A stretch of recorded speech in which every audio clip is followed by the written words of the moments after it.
നടക്കുന്നത്. ഇപ്പോൾ സൂചിപ്പിച്ചതുപോലെ തന്നെ ഈ പശ്ചിമേഷ്യയിൽ സമാധാനം പുനഃസ്ഥാപിക്കാനുള്ള അമേരിക്കൻ നിർദ്ദേശങ്ങൾ തള്ളിയിരിക്കുകയാണ് ഇറാൻ. യുദ്ധം അവസാനിപ്പിക്കാൻ പകരം 5 ഉപാധികൾ മുന്നോട്ട് വെച്ചിരിക്കുകയാണ്. ഇസ്രായേൽ ആക്രമണം പൂർണ്ണമായി അവസാനിപ്പിക്കണം, ഭാവിയിലും ആക്രമണം ഉണ്ടാകില്ലെന്ന് ഇസ്രായേൽ ഉറപ്പു നൽകണം, നാശനഷ്ടങ്ങൾക്ക് നഷ്ടപരിഹാരം വേണം തുടങ്ങിയവയാണ് ഇറാൻ മുന്നോട്ട് വെക്കുന്ന ഉപാധികൾ.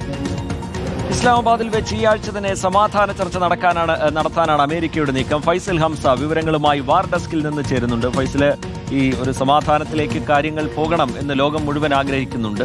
അതിനിടയിലും അതിശക്തമായ ആക്രമണം ഇറാന്റെ ഭാഗത്തു നിന്നുണ്ടാവുന്നുണ്ട്. യുദ്ധം തുടരുന്ന നില തന്നെയാണ്. അതിനിടയിൽ ഇറാൻ മുന്നോട്ട് വെക്കുന്ന ഈ 5 ഉപാധികളെ, നഷ്ടപരിഹാരം നൽകണം എന്നതടക്കമുള്ള, ഇനി ആക്രമണം ഉണ്ടാകരുത് എന്നതടക്കമുള്ള ഈ 5 ഉപാധികളെ എങ്ങനെ കാണണം ഫൈസൽ ഹംസ? ആര്യ, റീജിത്ത്, ഏതെങ്കിലും തരത്തിൽ ഇറാനെ ഒരു ചർച്ചയിലേക്ക്, ഒരു ടേബിളിലേക്ക് എത്തിക്കുക എന്നുള്ളതാണ് അമേരിക്കയുടെ ലക്ഷ്യം. അതിനായി ഡൊണാൾഡ് ട്രംപ്, നമുക്കറിയാം, കഴിഞ്ഞ കുറച്ച് ദിവസങ്ങളിലായി വലിയ രീതിയിലുള്ള ശ്രമം നടക്കുന്നുണ്ട്. സ്റ്റീവ് വിറ്റ്കോഫും ട്രംപിന്റെ പശ്ചിമേഷ്യൻ പ്രതിനിധിയാണ്. അതോടൊപ്പം തന്നെ അദ്ദേഹത്തിന്റെ മരുമകൻ കൂടിയായ ജാരദ് കുഷ്നറും വലിയ രീതിയിൽ ചർച്ചകൾ ഇറാന്റെ സൗഹൃദ രാഷ്ട്രങ്ങളുമായി നടത്തുന്നു എന്നുള്ളതാണ്. ഇപ്പോൾ ഈജിപ്ത്, തുർക്കി, പാകിസ്ഥാൻ തുടങ്ങിയ രാജ്യങ്ങളുമായി സഹകരിച്ചുകൊണ്ട് ഒരു മധ്യസ്ഥ ശ്രമമാണ് നടക്കുന്നത്. ഇസ്ലാമാബാദിൽ ചർച്ച നടത്താനാണ് തീരുമാനം. മാത്രമല്ല 15 നിർദ്ദേശങ്ങൾ അല്ലെങ്കിൽ ഉപാധികൾ ആദ്യം തന്നെ അമേരിക്ക ഇറാന് മുന്നിൽ വെച്ചിരുന്നു എന്നുള്ളതാണ്. പക്ഷേ ഇറാൻ അത് നിഷ്കരുണം തള്ളിയിട്ടുണ്ട്. ആ ഉപാധികൾ തങ്ങൾക്ക് സ്വീകാര്യമല്ല എന്നാണ് അവർ പറയുന്നത്. അതിന് പകരം അവർ 5 ഉപാധികൾ തിരിച്ചു വെക്കുകയാണ് ചെയ്യുന്നത്. ഹോർമൂസ് കടലിടുക്ക് തുറക്കുന്നതടക്കമുള്ള ഉപാധികളാണ് ട്രംപ് മുന്നോട്ട് വെച്ചത് എന്നുണ്ടെങ്കിൽ ഇറാന്റെ ഉപാധികൾ, ആദ്യത്തെ ഉപാധി എന്ന് പറയുന്നത് യുദ്ധം നിരുപാധികം നിർത്തണം എന്നുള്ളതാണ്.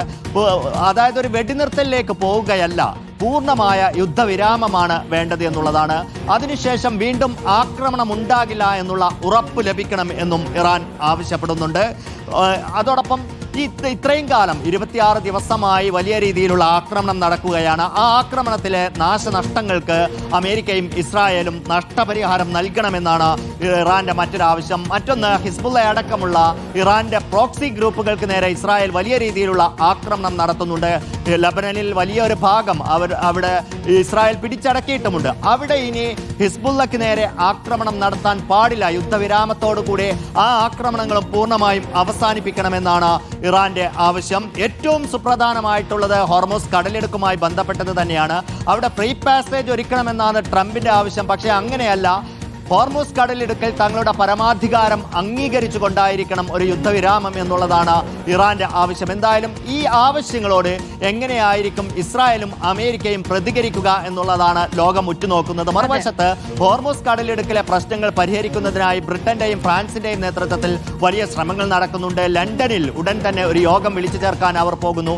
30 രാജ്യങ്ങൾ ഈ യോഗത്തിൽ പങ്കെടുക്കുമെന്നാണ് അറിയുന്നത്. അതോടൊപ്പം തന്നെ വിവിധ രാജ്യങ്ങളിൽ ഈ സമാധാന ശ്രമങ്ങളുമായി യോജിച്ച് പ്രവർത്തിക്കുമെന്നും അറിയിച്ചിട്ടുണ്ട്. പക്ഷേ റീജിത്ത്, നമ്മൾ ശ്രദ്ധിക്കേണ്ട ഒരു കാര്യം, ഡൊണാൾഡ് ട്രംപ് താൽക്കാലികമായ അല്ലെങ്കിൽ ഭാഗികമായ വെടിനിർത്തൽ പ്രഖ്യാപിച്ച ശേഷം വലിയ രീതിയിൽ ഇസ്രായേലിലേക്ക് ആയുധങ്ങൾ കയറ്റി അയക്കുന്നതായി ചില റിപ്പോർട്ടുകൾ പുറത്തു വന്നിട്ടുണ്ട് എന്നുള്ളതാണ്.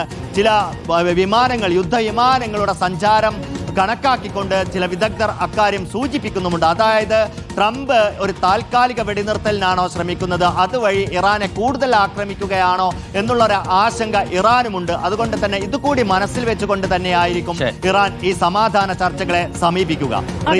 അതുകൊണ്ട് തന്നെയാണ്, ആ സാഹചര്യത്തിലാണ് ഈ 5 ഉപാധികൾ എന്നുള്ള ഒരു കാര്യം കൂടി ഇറാൻ മുന്നോട്ട് വെച്ചിട്ടുള്ളത്. എന്തായാലും ഇസ്ലാമാബാദിൽ വെച്ച ഈ ആഴ്ച തന്നെ സമാധാന ചർച്ച നടത്താനുള്ള അമേരിക്കയുടെ നീക്കം, അതിനിടയിൽ ഇറാൻ മുന്നോട്ട് വെച്ച ഈ ഉപാധികളോട് അമേരിക്കയും ഇസ്രായേലും ഇനി എങ്ങനെ പ്രതികരിക്കും എന്നുള്ളതൊക്കെ കണ്ടറിയും.